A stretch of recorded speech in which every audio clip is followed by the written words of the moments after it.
लासो फ्यापोला सबैजनालाई and welcome back to my YouTube channel.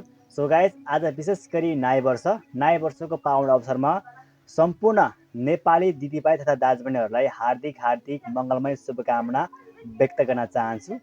So आज विशेष गरी नयाँ वर्ष भए तापनि हाम्रो लुगा चाहिँ नयाँ छैन हैन, भए पो लगाउनु।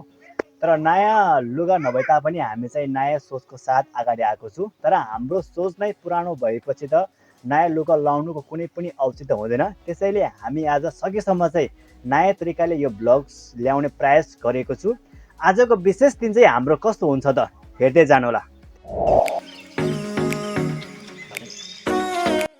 यसपालिको नयाँ वर्षमा त सेलरोटी खानुपर्छ है मैले भनेको थियो। तर मम्मी त बिहानै उठ्नु भएर सेलरोटी मजाले पकाउनु भएछ। तर हामीलाई चाहिँ थाहा थिएन। तर मम्मीले हामीले कराउँदै हुनुहुन्थ्यो अहिलेसम्म किन नउठेको भनेर।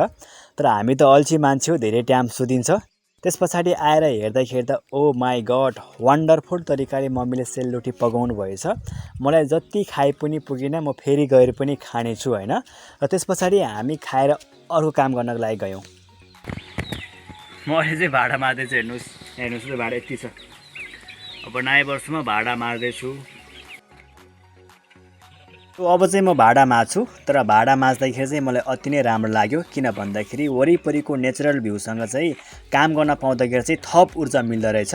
त्यसैले मैले सधैँ भाडा माझ्ने गर्छु।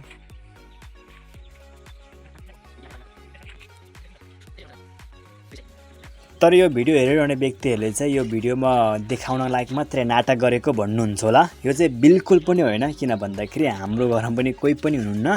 त्यही भएर यो सानोतिनो काम चाहिँ म आफै गर्ने गर्छु। ओके, सबै काम सकिसकेको छ। अब एउटा भाडा मात्रै बाँकी छ। भाडा म माझ्छु अनि त्यसपछि यो सबै सफा गर्छु। त्यसपछि मेरो यो काम सकिन्छ। त्यसपछि म अर्को काम गर्नेछु।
हाम्रो घर वरिपरि चाहिँ एउटा रुख छ, कटहरको रुख। ओ माई गड, अब यो चाहिँ मैले कहिले पनि खान पाउँदैन कि। किन भन्दाखेरि म अब यो पाक्ने बेलामा चाहिँ म अन्तै हुन्छु। सायद यसपालि चाहिँ म घरमै हुन्छु होला। मजाले खानेछु मैले यसपालि चाहिँ। सो अब अरू रुख पनि छ होइन, अरू पनि देखाउने छु। अब नयाँ वर्ष के हुन्छ त हेर्नुहोस्, गाउँले व्यक्तिको हो। तर रमाइलो चाहिँ हुन्छ। तर किनकि गाउँले व्यक्तिलाई धेरै पैसाको अभाव हुन्छ। त्यस कारणले कुनै पनि चाडपर्व आए तापनि उनीहरूले राम्रोसँग मनाउन सक्दैन कि।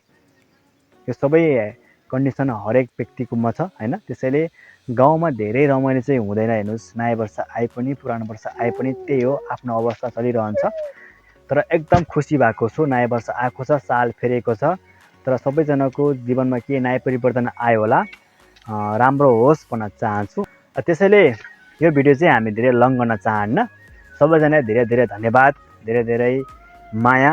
नयाँ वर्षको अवसरमा खुसी रहनु होला, स्वस्थ रहनु होला। आफ्नो परिवारको साथमा रहनु, आफ्नो परिवारको साथमा नयाँ वर्ष मनाउनु भयो होला। अहिलेसम्म हजुरले युट्युब च्यानललाई सब्स्क्राइब गर्नुभएको छैन भने युट्युब च्यानललाई पनि जरुर सब्स्क्राइब गर्नु होला र बेल आइकनलाई दबाएर अल नोटिफिकेसन पनि अन गरिदिनु होला।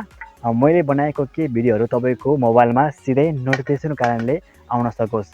एन्ड आजको भिडियो चाहिँ हामी यतिमै इन गर्न चाहन्छु। थ्याङ्क यू सो मच सबैजनालाई, बाई बाई।